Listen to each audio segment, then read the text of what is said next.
Bienvenue à tous pour cette première vidéo de la chaîne. Pour commencer donc, je vais partager un projet développé sur Raspberry Pi que j'ai intitulé PiQuiz.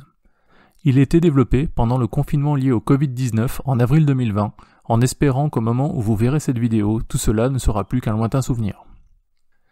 PiQuiz est un logiciel permettant de répondre à des questions sur tous les domaines et qui est jouable jusqu'à 4 joueurs sur une télévision ou un moniteur.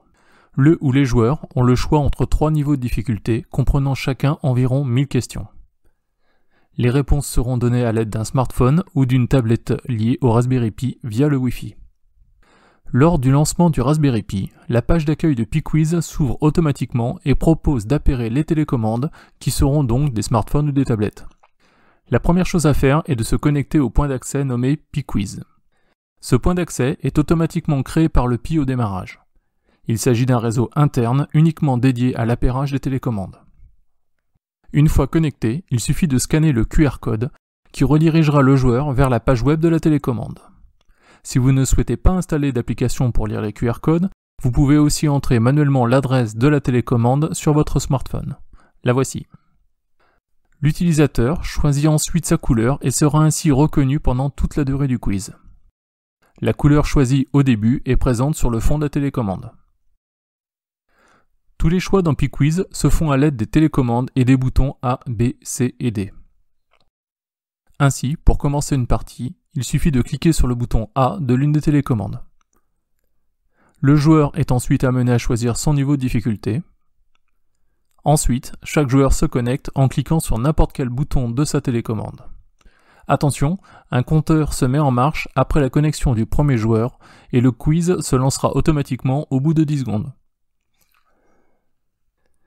Chaque joueur répond aux 20 questions du quiz. À chaque fin de question, PiQuiz indique la bonne réponse en la surlignant en vert et indique par une pastille le choix de chaque joueur. PiQuiz attendra que tous les joueurs aient répondu avant de passer à la question suivante. L'indicateur en haut à gauche indique qui a répondu ou non. À la fin des 20 questions, PiQuiz affiche les scores et le nom des vainqueurs. Alors, comment installer PiQuiz sur un Raspberry Pi ? Tout d'abord, il vous faudra un Raspberry Pi 3 modèle B+. Cela pourrait fonctionner sur un Raspberry Pi 4, mais je n'ai pas encore essayé. Il faudra aussi une carte mémoire d'au moins 8 Go.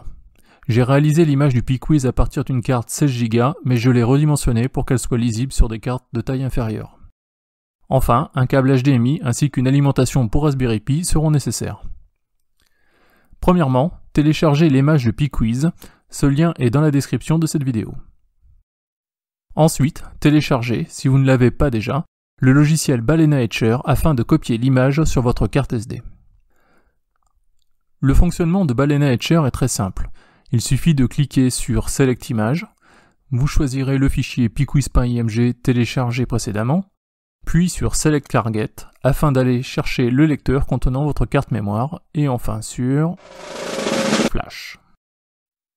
Insérez ensuite la carte mémoire dans le Raspberry Pi, branchez l'alimentation et le câble HDMI à la télé du salon par exemple. À vous les apéros quiz entre amis, enfin si vous êtes déconfinés à ce moment-là. Voilà, c'est tout pour cette première vidéo, j'espère qu'elle vous aura plu et qu'elle vous donnera envie de cliquer sur le pouce vers le haut. N'oubliez pas aussi de vous abonner afin de profiter des suivantes.